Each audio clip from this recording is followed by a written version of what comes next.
18剑阵。那便让我来会一会，荣幸至极。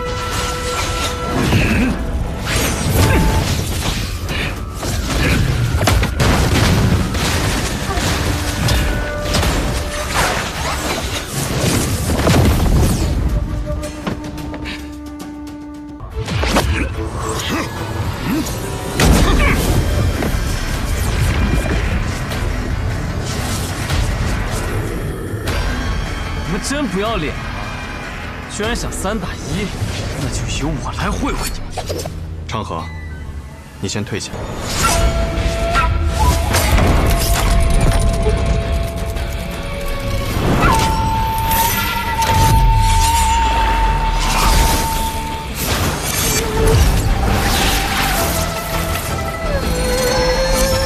没想到有生之年，我竟能再次见到真正的18剑阵。刚才只见17剑，未见这第18剑。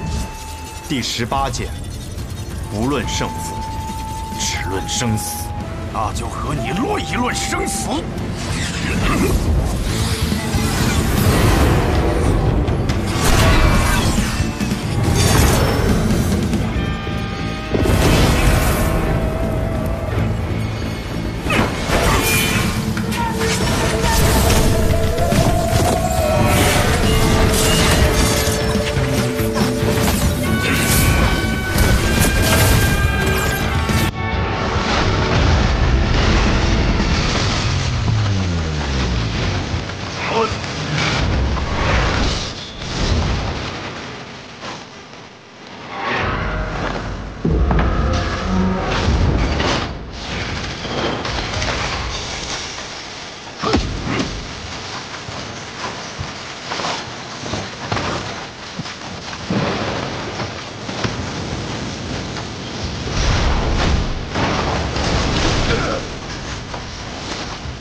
若非我们3人合力，你必丧身于此。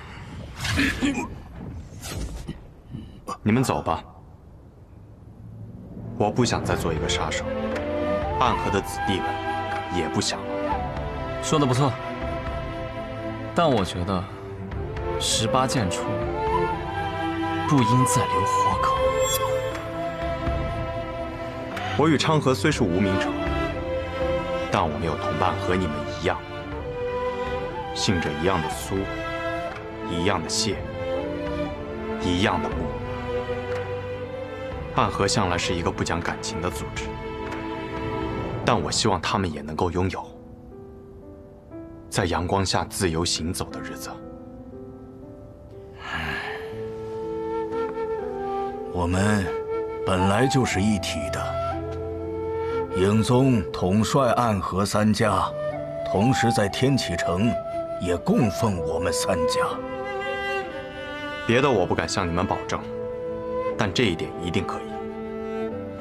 从今以后，不再有影宗。你们从这里退去，不会有任何人找你们麻烦。哼！有些事物终究是要改变的。我们终将踏到暗河的彼岸，彼岸之处，不应只是长夜，还应有光明。好，老夫很欣赏你。府上，够了。义卜并不是值得追随的首领，这一点我们3人早就知道。而且天启城中，如今是琅琊王所率领的天启4守护占据主导之位，影宗早就已经失势了。与其跟着他死，不如另谋出路。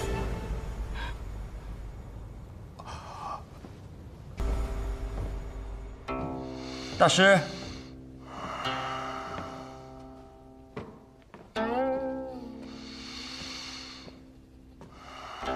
大师，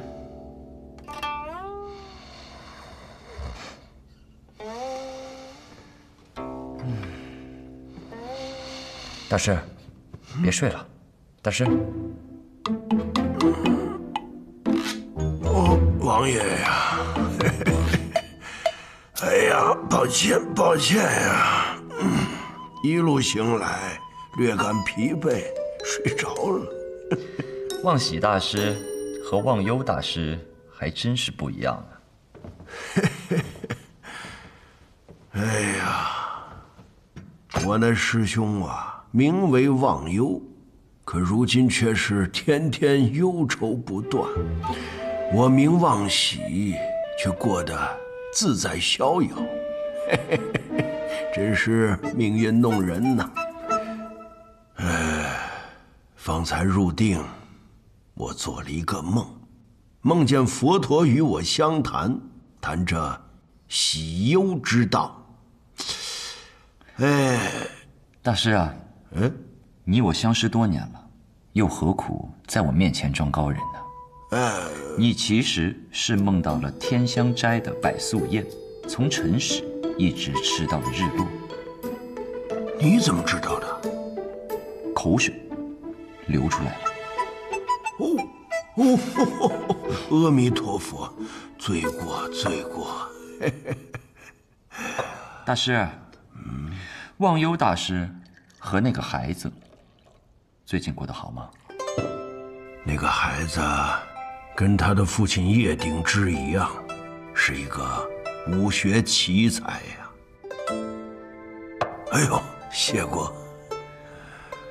我倒是希望他能够普通一点，他越厉害，也就越危险。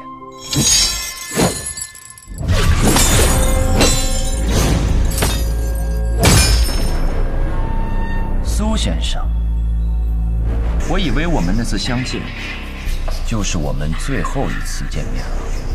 我本来也是这么想的。那是什么改变了苏先生的想法呢？是这该死的命运吧。降魔法杖。这位大师好见识，正是降魔法杖。我是你苏哲心中的魔。我来帮王爷除克这心中的魔。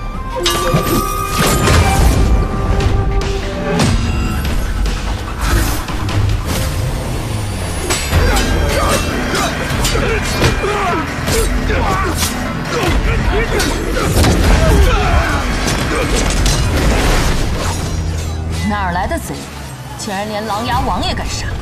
依我看来，这些恐怕还是熟人。二婆，还不出去！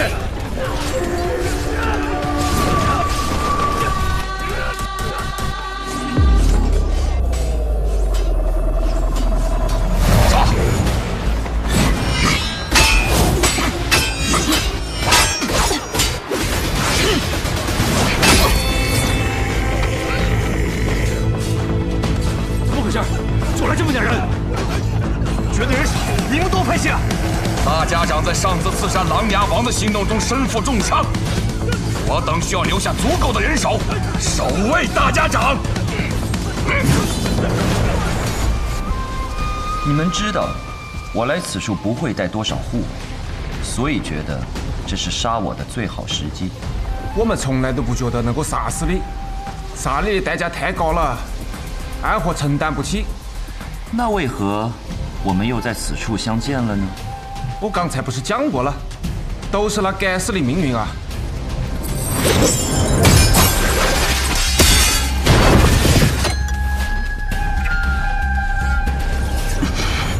阿弥陀佛，我的般若心中不如我的师兄。王爷，我的内力已经耗尽了。若若是风小寺出了杀孽，便是我若风的罪过了。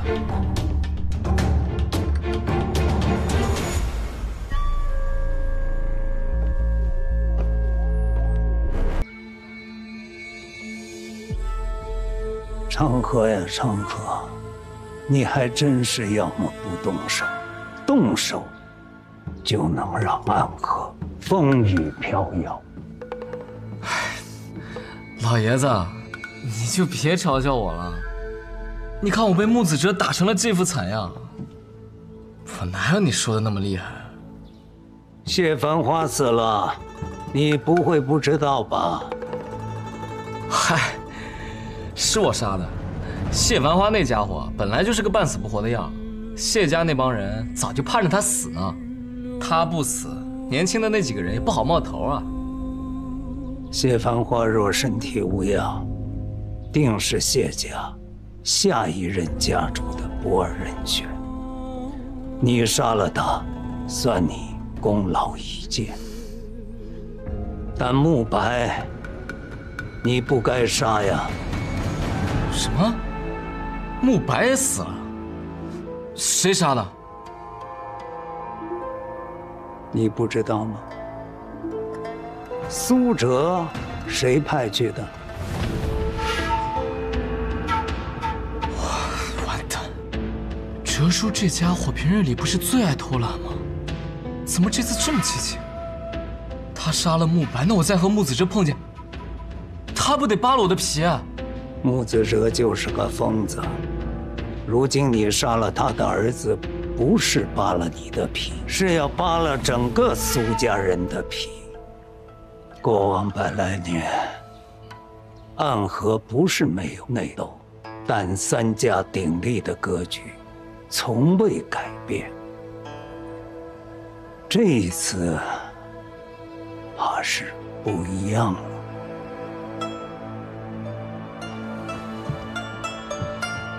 老爷子，这真不怪我，这是哲叔自己干的。我让他去杀药王谷的神医，我没让他杀慕白。罢了，剑出不能回鞘。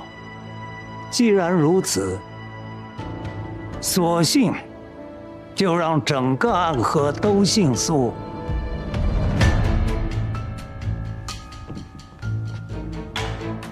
家主雄才伟略，我苏昌河誓死追随。你誓死追随，那苏哲呢？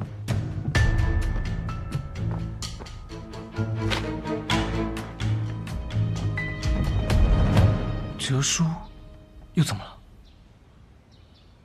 老爷子怕木子哲报复，方才已派出了一批人马前去支援苏哲，但是他们发现苏哲并没有和苏沐雨动手，而是选择和苏沐雨还有那个药王谷神医同行，返回了朱州。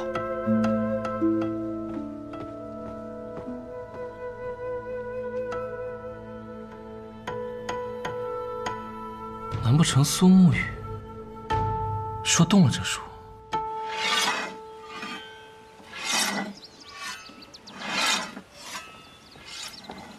师父，方才不屑回来了。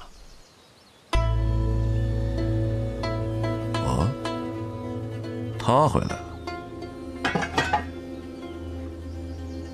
任务完成了。他没有受任务的事，只是留下了这个。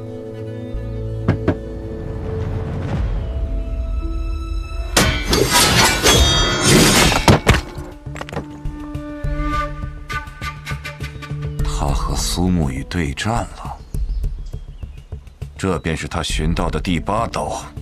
不屑说，这个还不是真正的第8刀，他还需要几年时间去游历，等找到答案之后再回来。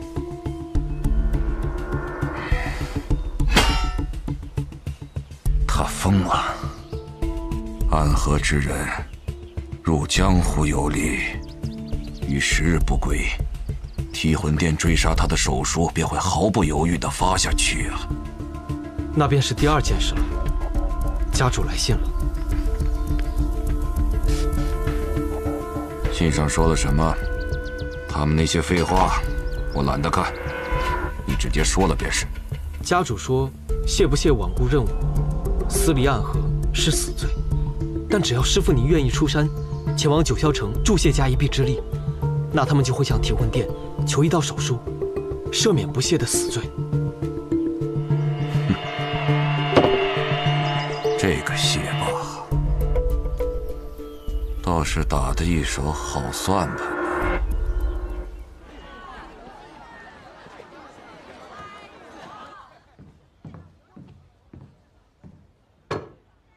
喝药了。喂我？你怎么？伤人者为被伤者一点药怎么了？没讹上你一辈子就算不错了。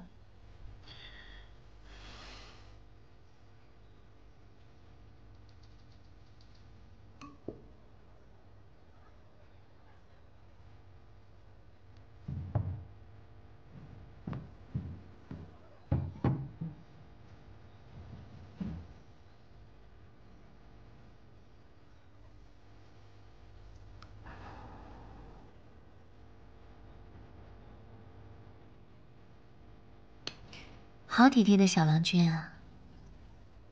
你这么拖着我，不是什么好办法。你的伤迟早会好，而我，迟早会去找大家长，为唐二老爷报仇。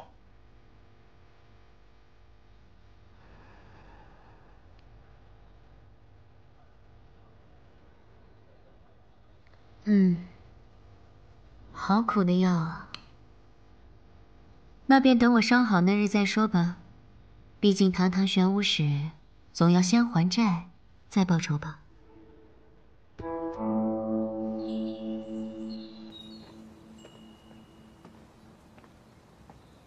哲叔，昨天你们那个声音真的是太响了，我都听到了。你真的想当大家长吗？哲叔觉得呢？不行。要是我那个女看上你的话，绝对不行。要是没看上的话，那倒是可以。哲叔说笑了。主朝外面传来消息，谢繁华死了，长河杀的，穆伯也死了，我杀的。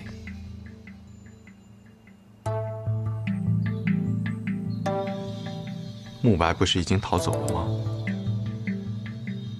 所以你觉得呢？是昌河干的。穆青阳暗地里加入了昌河的势力，在他的安排之上杀死了慕白，嫁祸于你。哼，这个卵子，连我都要算计。他一举杀死了两家少主，看似重创两家。实则是将祸水引入苏家。这场暗河之乱，已经从三家争相杀死大家长，夺走绵龙剑，变成了一场乱战。这世间最大的利益，往往从最大的混乱中获得。昌河部的局，已经到了最后。我早就应该猜到了，他并不是在帮苏家主办事。他自己就想得到绵龙剑，可即便握住了绵龙剑，也不是结束。事情从来都没有昌河想象的这么简单。看来你苏沐雨也有属于你自己的计划。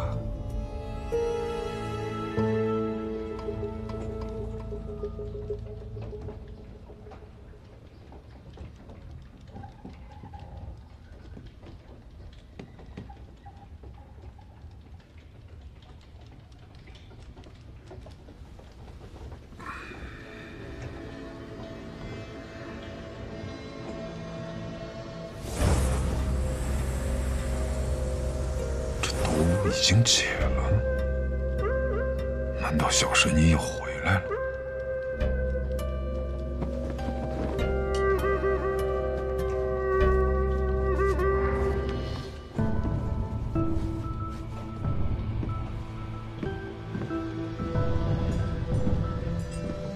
许久不见，大家长。阿哲，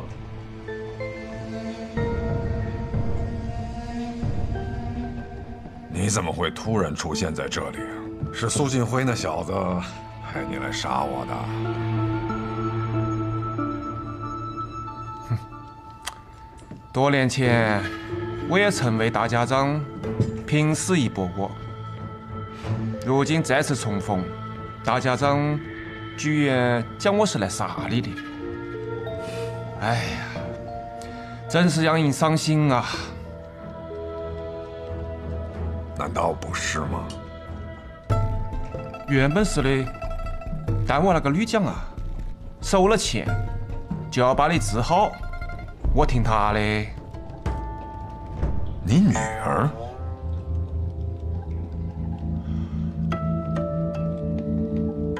药王顾温家，难怪。所以我还要感谢大家长，要是没得你来找，我还没得办法跟我那个女重逢呢。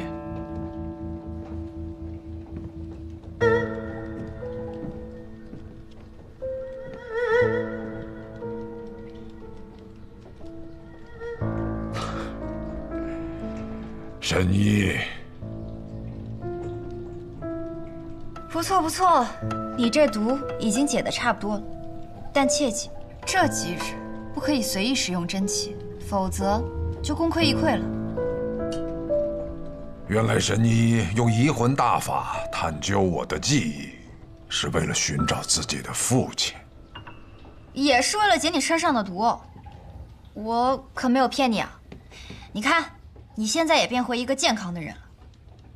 那咱们之前说好的钱，是不是也该？答应给神医的都会给的。我只是很好奇，神医是如何治好我的？我以移魂大法和大家长同感同知，所以便也体会了一把那雪落一枝梅的万蚁蚀身之痛。可在此期间呢，我发现人体700念穴之中有一处没有被雪落一枝梅的毒所侵染，那就是至阳之穴。所以我用银针将那雪落一枝梅的毒全部都逼到了至阳之穴中。然后你再刺一针，将这些毒都放了出来。放了出来，可没有那么简单。这毒按理来说是治不好的，只有一种办法，就是以命换命。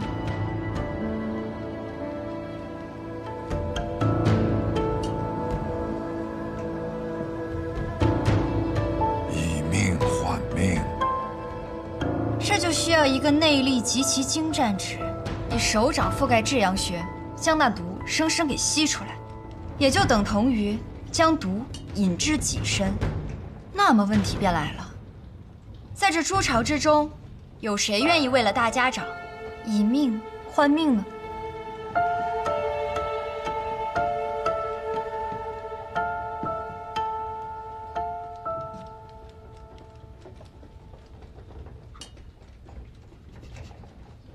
阿珂，我还记得我们一同进入诸朝的那日，大家长原本连站都站不稳，却还要在他面前保持着一副正常的模样，不放松一丝一毫的警惕。可就是这么一个你不愿意在他面前放松警惕的阿珂，最终却为你献出了自己的生命。大家长，你们之间有什么故事吗？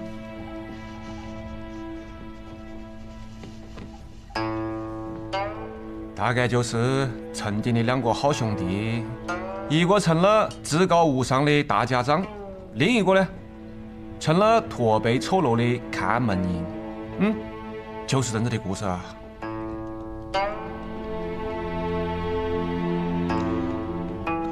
他人现在在哪儿？他走了。罗叔，真的不等大家长醒来了吗？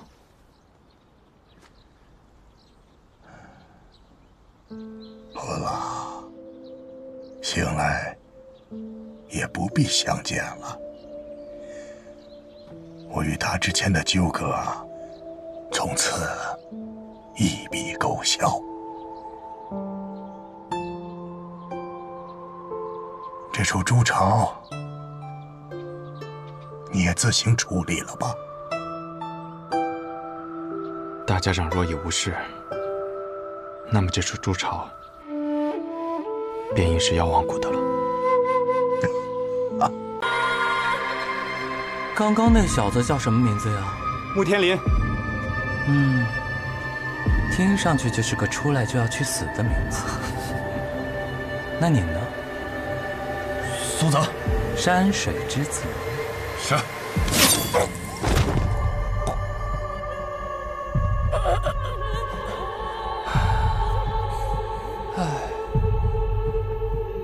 也是个出来就要去死的名字。不过这苏静辉就不一样了，这名字一听就很难杀。生见此灵，死见阎罗。10年前，我就劝木子哲杀了，他不愿意。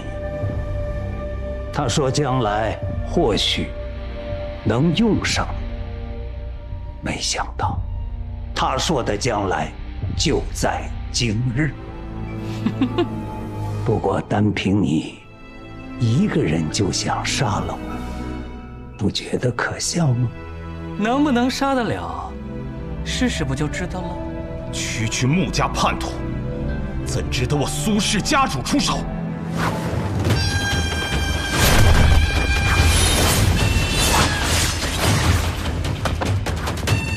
你的剑法不错啊，比那颗毛蛋强很多，但也仅仅是不错而已。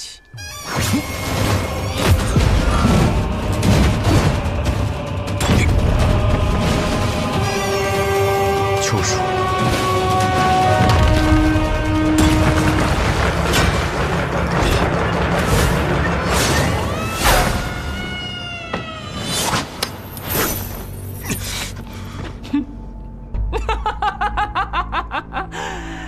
苏静辉，你终于肯出来与我一战了。当年你们3个狗东西合力才勉强赢过我，如今只有你一个人，你害怕吗？拔剑40年，杀鬼战神，不知何为害怕。不错，倒是很多年没看到老爷子亲自动手。这场戏看得可算过瘾。有几分意思啊。昌河，戏的终局你希望是什么？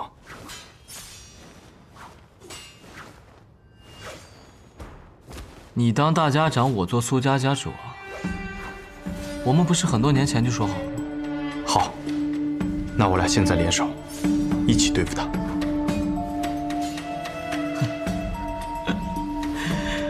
苏沐雨啊，你厉害啊！你现在都学会骗人了。你以为我不知道你在想什么？你想借我退敌，然后把剑给苏家家主？我真服了。炎魔掌！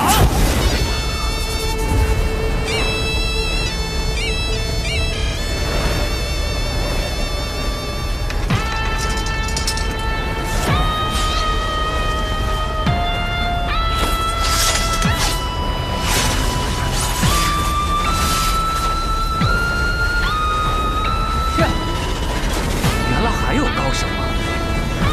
去吧！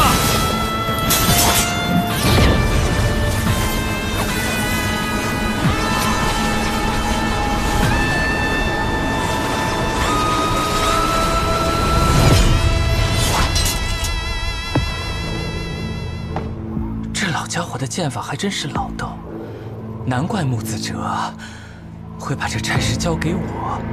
我的炎魔掌，如今可以融入我的刀式。你见过阎王的掌法？你可曾见过阎王的刀啊？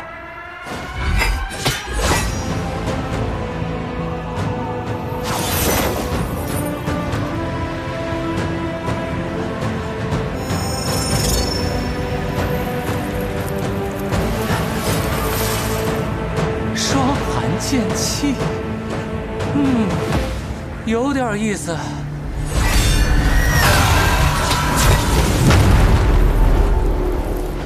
很久以前听说，《西行游记》的画本之中，孙猴子用棍子画了一个圈，任凭圈外鬼神纷扰，圈内仍然是一方安稳的小天地。但不同的是，孙猴子的圈困住了人，而我的圈可随人而行。我在哪里，哪里便是天地。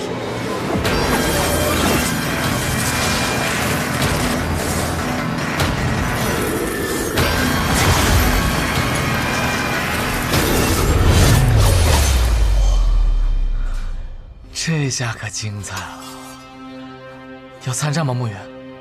此刻我若是出手帮助苏家主，才战胜了穆子陵，他就算拔出了面龙剑，日后也无法震慑三江。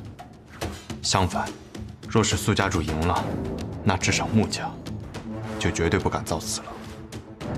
行，那我们一起下个注吧。你猜谁能赢？家主打算尽全力了。穆子陵练了研魔掌，根基也不会太深，时间久了必败无疑。你错了，你如果看过那本秘籍，你就不会这么天真了。那疯子一样的武功，哪分什么根基深不深？你看过？没有，我猜的。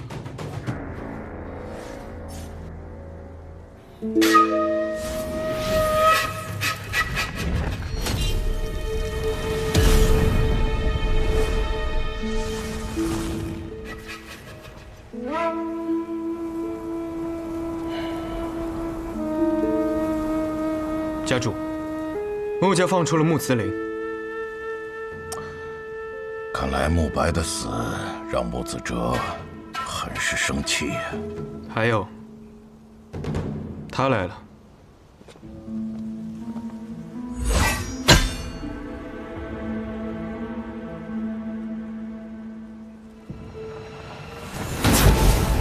研魔掌，一境一层楼，8层见天地。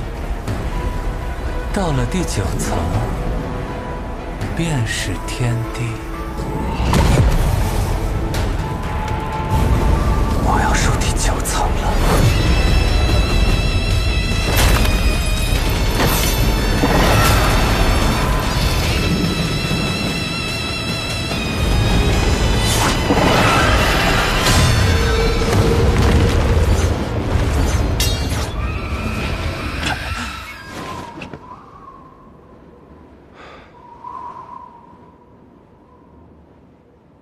我赌赢了。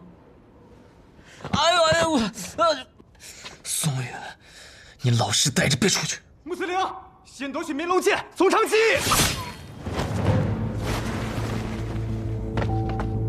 祈祷说，谢家的人，当年3家最强的苏家，如今被一个穆子陵就打得满地找牙。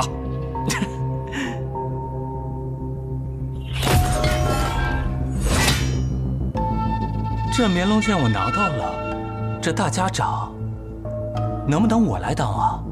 还太早了吧，能从这里带走才算你的。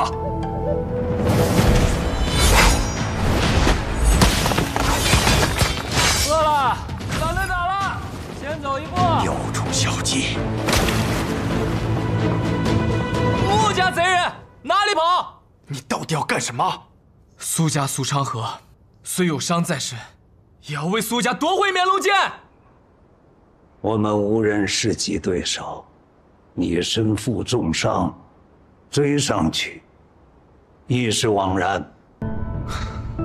剑锋易折，老爷子的心气就像那柄蛇剑一样，在无限接近大家长之位的时候折了。老爷子，宋慕远，你好像已经没有别的选择了。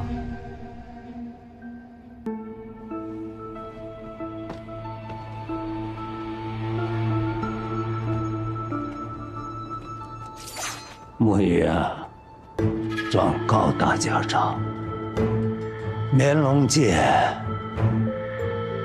我没握住，辜负了他。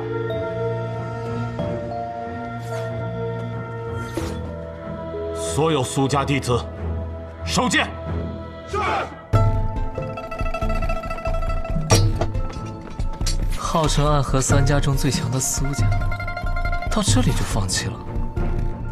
穆家出了一个活阎罗，而我苏家亦有一个执伞鬼和一个送葬师。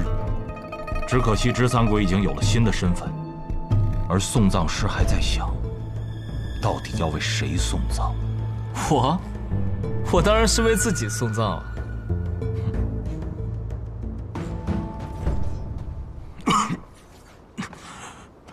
你的任务还没有完成，你打算怎么做？老爷子放弃了大家长之位，之后的事需要同大家长商量。当务之急是先将绵龙剑给夺回来。只凭你一个人？你愿意帮我？哎呦，我重伤在身。也好，至少暂时不必和你兵戎相见了。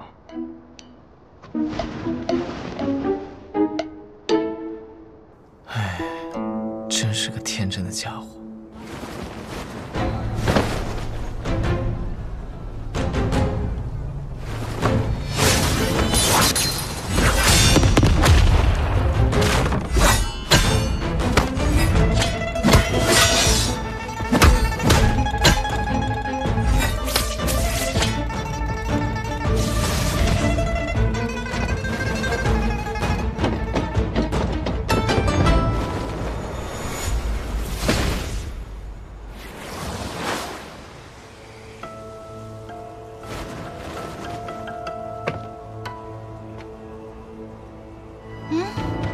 绵龙剑是我的了，不过一柄剑吧，值得这么多人去抢吗？绵龙剑可不是一柄普通的剑，如今3家之乱似乎要失控，还是先把剑带回提魂殿再说。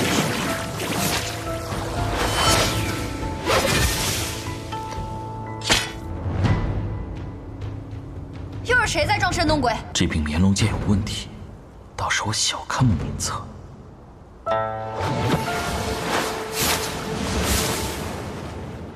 把剑留下！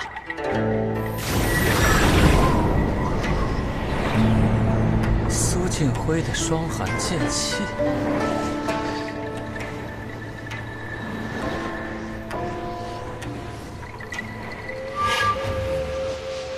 不对，不是剑气，是温家的3丈不留地。世上最难解的毒阵之一啊！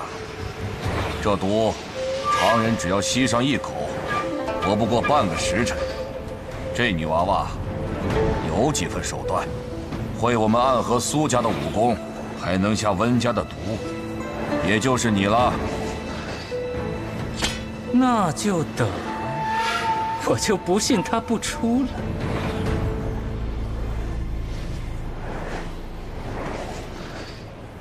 姑娘，你这3丈不留地，维持不了多久的。把剑丢出来，我保你不死。你说维持不了多久就维持不了多久吗？用完这一次，我还有一次。今天这一天，我都让你们无法到达我这阵法之内。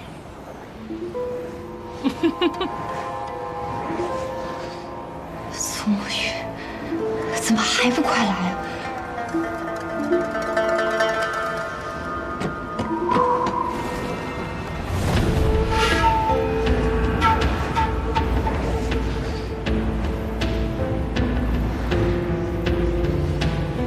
看来姑娘的话是假的，你这毒物已经开始散去了。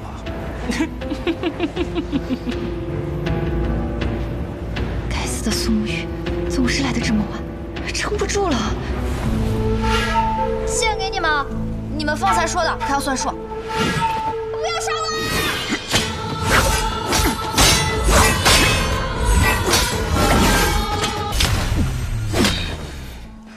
老伙计，你既然在决战之时动了杀心，你也晓得我这个人追求一个公平。雪落一枝梅，黄泉路上我会歇歇脚，可别让我等太久。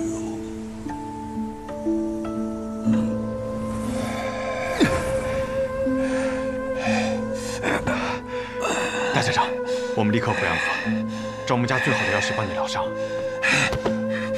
不能回安河，苏、木、谢，你说他们三家等我受伤这个消息，等了多久了？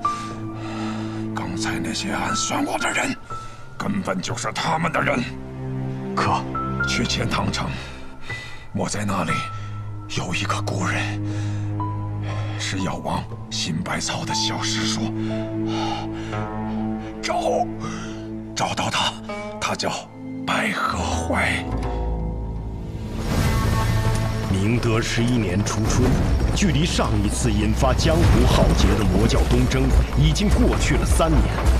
如今的江湖平和安宁，少有争斗，而暗河藏身于黑暗之中的最强宗门，由苏、谢、穆3姓组成的刺客组织，却在此时因为3家之首大家长的中毒而即将迎来巨变。这江湖甚至于朝堂之上的短暂平静，也将因此而被打破。穆名策已经重伤，看来我们需要选出新任的大家长了。他本来就已年老，而且越来越不受我们的掌控。那便传信给3家，若大家长身死，谁若能率先夺得绵龙剑，回到提魂殿复命，谁便是新任的大家长。这是要让暗河大乱呢。于大乱之中，才能诞生新的暗河之主。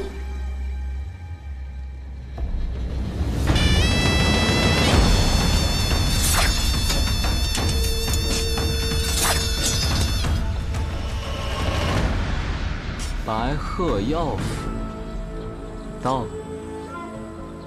李立谢银江，他们要来这开寻找名医。是啊，大家长身中奇毒，命不久矣。而此处就住着药王的隐居的小师叔。我们苏家老爷子说，希望这个小师叔可以不要出现，或者说从未存在过。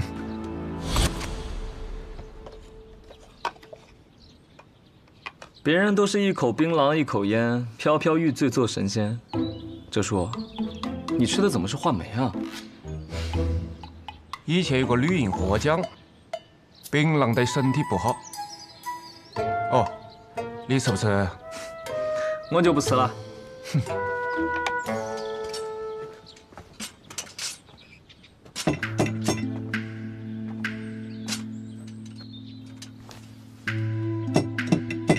你什么时候变得这么有礼貌了？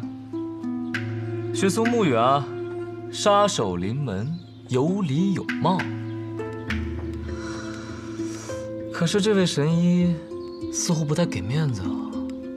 许是这位药王师叔年纪太大，耳朵背了，你要考得再响一点。七叔，你这是敲门吗？我看你是要杀人啊！我们不就是来杀人的吗？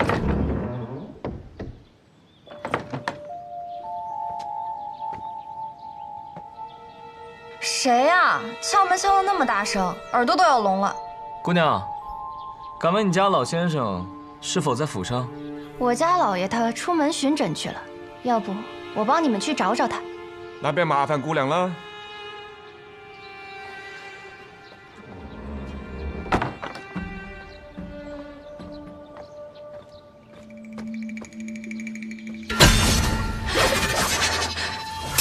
你干什么？哎呦，抱歉抱歉，一时手滑。来，这个啊是祥林膏，姑娘呢擦到脸上，不出半个时辰，你那个红痕就会背负如初。有毛病。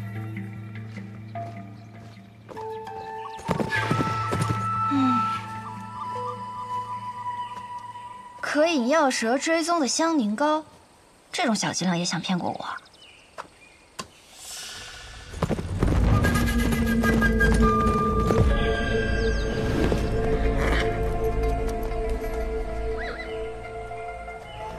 这位姑娘，你是医者？怎么？难道我看起来不像吗？抱歉，无意冒犯。公子，可是要问路？姑娘慧眼，想问姑娘，附近是否有处药庄，名为白鹤？公子是要看病啊？我医术不错，我来看便是啊。家中有人得了重病，点名要找白鹤药庄中的神医，多谢姑娘好意。那你怎知道我不是白鹤药庄中来的呢？莫非姑娘是？那自然是。烦请姑娘速速带我去见你师父。我师父，他暂时来不了这里，但是他和我说过，有贵客来访，从很远很远的地方来，想来就是公子你了吧？他让我先行随你前去。冒犯了，我需要赶时间，还请姑娘上马。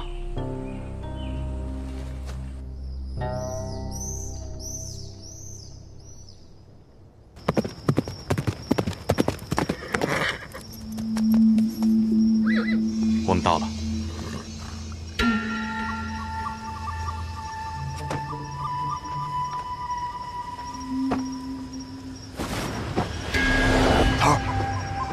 桃儿，你来的正是时候，大家长那边好像出了些问题。神医呢？我这么大一个活人站在你面前，你怎么就看不见呢？这姑娘是神医？不是，那我走了。姑娘莫怪，这是神医弟子，过来帮他师傅看一下大家长病情。姑娘，请随我进去。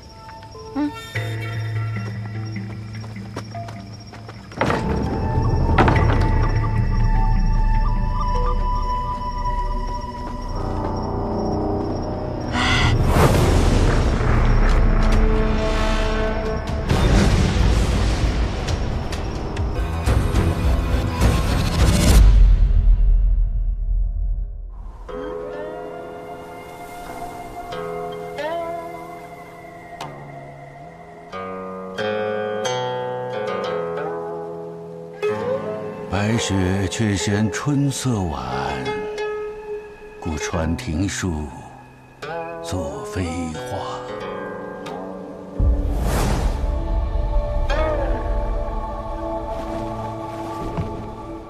本以为这个冬日已经结束了。像我们这个年纪的人呐，每年等待着的便是这冬天赶快结束。可偏偏冬日已逝，又下了一场雪。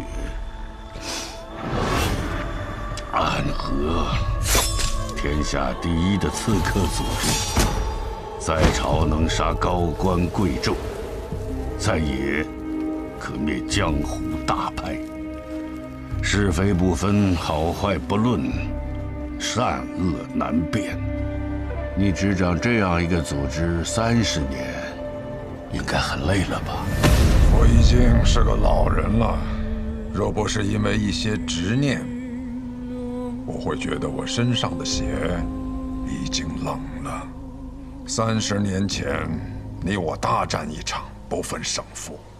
我们约定，我要回去执掌暗河，你要辅佐唐老太爷重振唐门，直至30年后再一决雌雄。好。我隐居这寥落城多年，也该活动活动筋骨了。我可一直等着今天呢。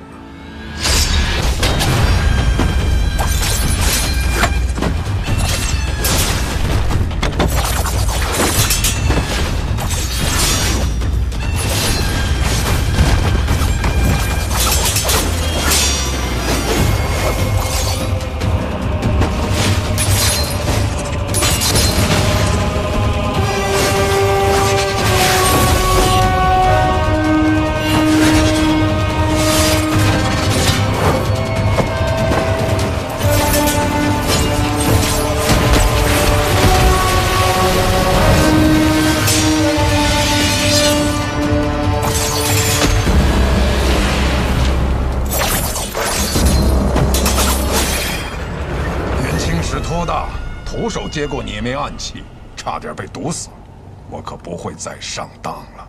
几枚暗器你能接住？那接下来，万树飞花，你又如何应对？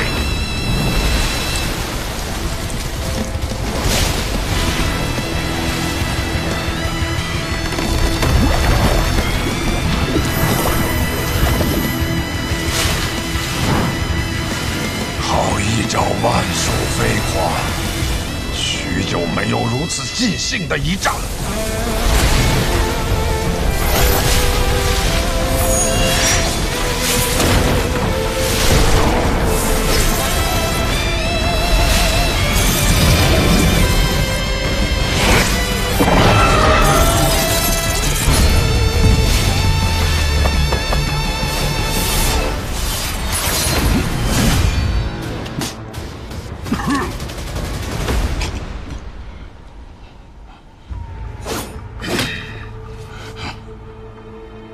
你我30年之约的这一战，本该只论胜负，不争生死。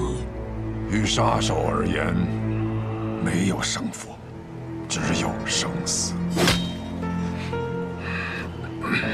只可惜呀，可惜什么？可惜，方才你那瞬杀一剑，消耗了太多真气。也可惜，你以为自己是执棋者，却没想到你是别人棋盘上的棋子。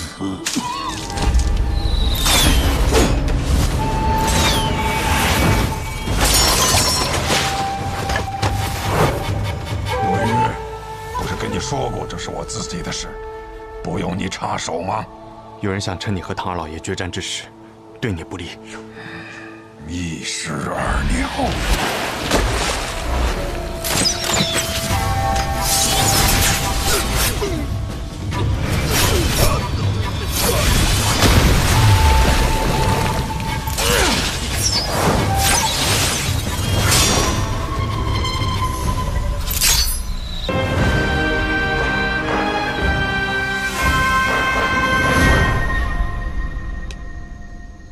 你讲的准备就是在这边等啊。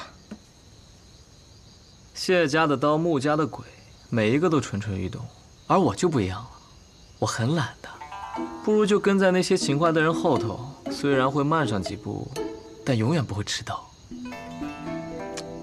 你透露了点消息给他们，他们2家都配来这去了。哼，真是个狡诈的小子。老爷子判处你，是铁了心要上位啊。唉，最聪明的我和最强的你，这是我曾经暗河第一高手，上一任魁大人。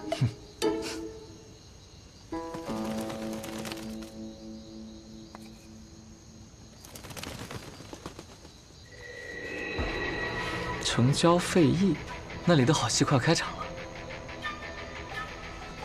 走吧，哲叔，我们苏家那位老爷子该等着急了。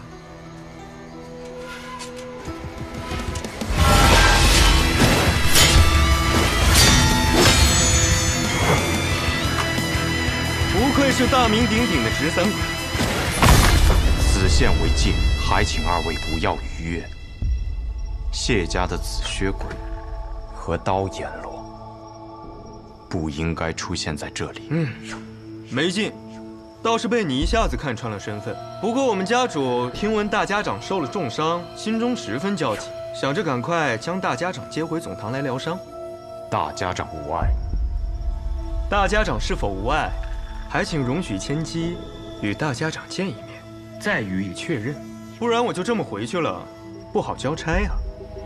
你不好交差，与我有何关系？你不想让我们与大家长相见，是否是自己意图不轨？不想让我们及时救治，是个不错的理由。但这个理由想要成立，只有一种可能：杀了你。没错。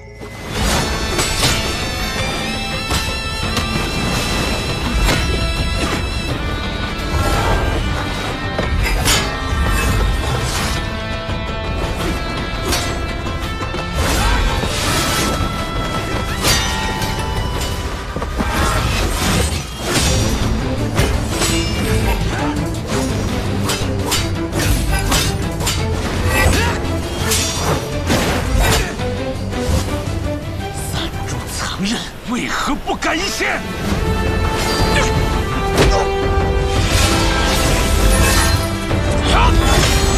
谢家的风武之刀，不错，死！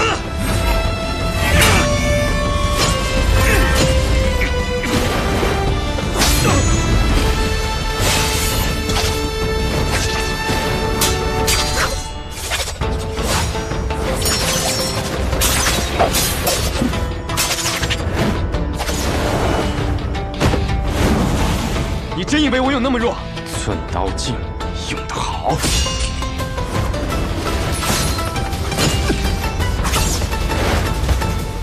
回去告诉你们家老爷子，若及时收手，那么这段时间的事情，大家长可以装作无事发生；若继续这般执迷不悟，就别怪我们朱隐无情了。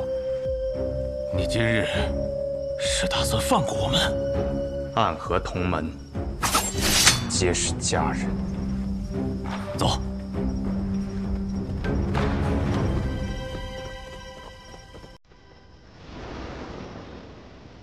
你来了。你好像看到我不是很高兴啊，我的魁大人。我知道你迟早会到，却还是希望可以晚一点。老爷子让我给你带句话，你是苏家的弟子。如今我是魁，人中之魁，我属于暗河，却不属于任何一家。你总是这么正经啊，一点意思都没有。当无名者的时候，每天起早贪黑的练剑，做一个勤勤恳恳的无名者；做刺客的时候，每一个任务完成的妥妥当当，一丝不苟。现在做了魁，还是这么兢兢业业。你的大家长都快死了，你还要强迫着给他陪葬？大家长无碍，这样的传言，不该由你说起。他若无碍，又怎么会来找那什么新百草的小师叔？你杀了他，把绵龙剑拿来，你可以拿到你最想要得到的自由。是啊，离开苏家，离开暗河，去你想去的地方，做你想做的事。你知道的，暗河从未有过这样的先例，而我们那位老爷子愿意为你铺路。若我拒绝呢？我们姓苏，在苏家生活了这么多年，而你身为魁，跟着大家长也不过几年，你跟他的情分能有和苏家的深？我不管你的想法究竟如何，如今我是魁，我的职责便是守护大家长的安危，任何事，任何条件，都必须在这件事的前提下。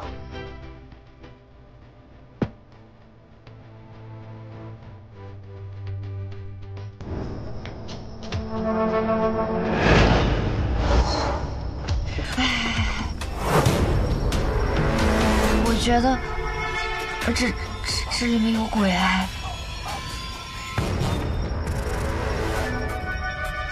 姑娘莫怕。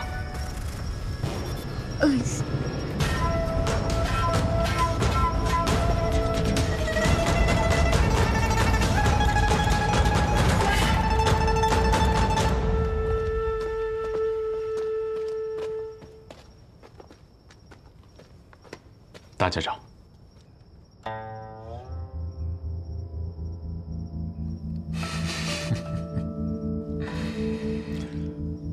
上次我见你的时候，你还是个流着鼻涕的脏孩子。我上一次见大家长时，大家长还是一个随时会准备拔刀的杀神呢。现在也随时准备着拔刀，不过头发白了而已，这手还是血红色的。行了，先诊脉吧，看看现在的大家长还能不能拔出刀来。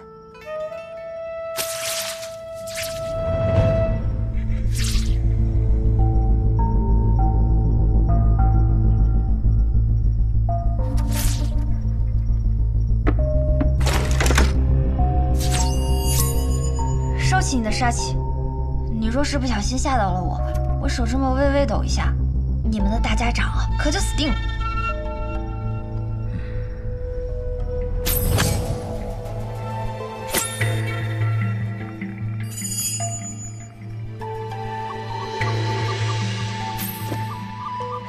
枝梅。没错。你怎么做到还活着的？我的魁替我挡住了那一枝梅，我只种了半朵梅花，还能勉强撑着。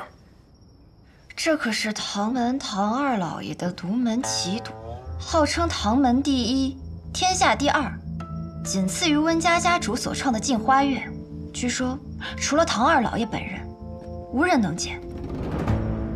唐二老爷人呢？被我杀了。暗河大家长也亲自接杀人的任务。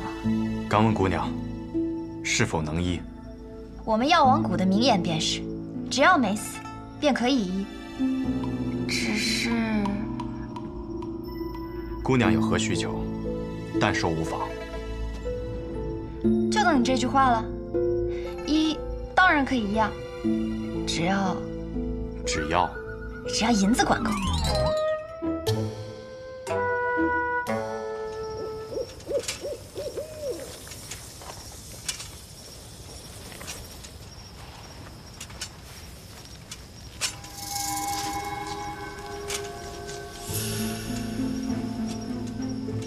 看来对方是识破了你的伎俩，这才走出了多久，就把这药瓶给丢了。看来我们是搞错了。什么错了？我们放走的是真的圣医。还好，我也做了些准备。哦。哼。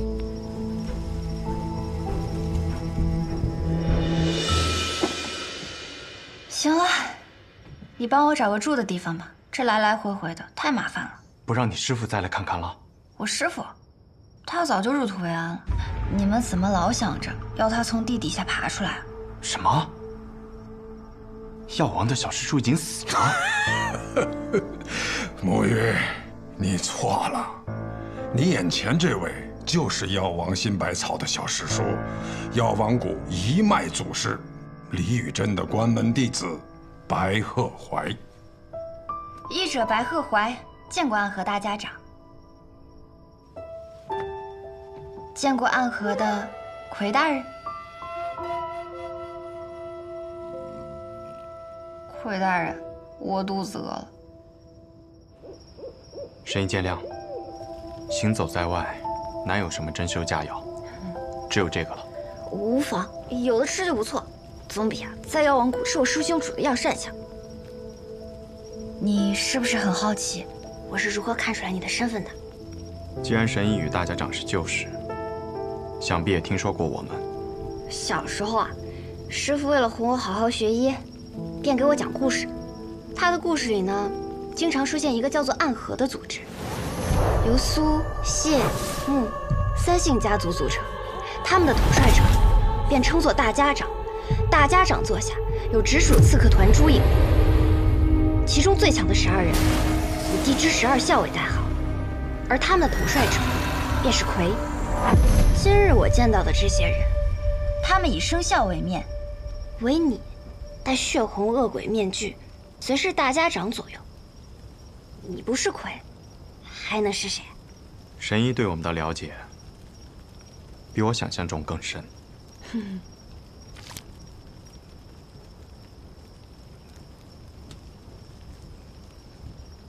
我还知道，每人的魁都是当做现任大家长培养的。这上一任的魁呢，他死了。抱歉，这些隐秘之事无法与神医细说。可是上一任的魁，他是我的父亲，这也不能问吗？神医说笑了。不信算了。这人是死是活对你们倒是隐秘，可是你们身份特殊，标识却如此明显，此时就不考虑隐秘了。我也曾问过同门前辈，身为刺客，本该想尽办法隐匿身份，可为何我们却明明白白地把身份写在脸上？那人怎么说？这是意思个，你懂事吗？你怎么突然大舌头啊？不是我大舌头，是他大舌头。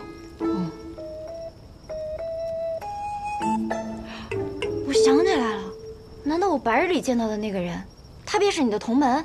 他是不是手里还拿着一根法杖，上面套满了金环？这时居然也来了。还有一个玩匕首，那是昌河。陈龙，准备一下，带上神医，即刻启程。是。去哪儿啊？九霄城，没有人比我更了解昌河。此刻我们定然已进入了他布下的局。宇哥，都准备好了。神医，这是卯兔，你随他动身，一路保重。魁大人，那便希望在九霄城中我们还能重逢。不必叫我魁大人，叫我苏沐雨便是。苏沐雨，还真是一个好听的名字。再见了。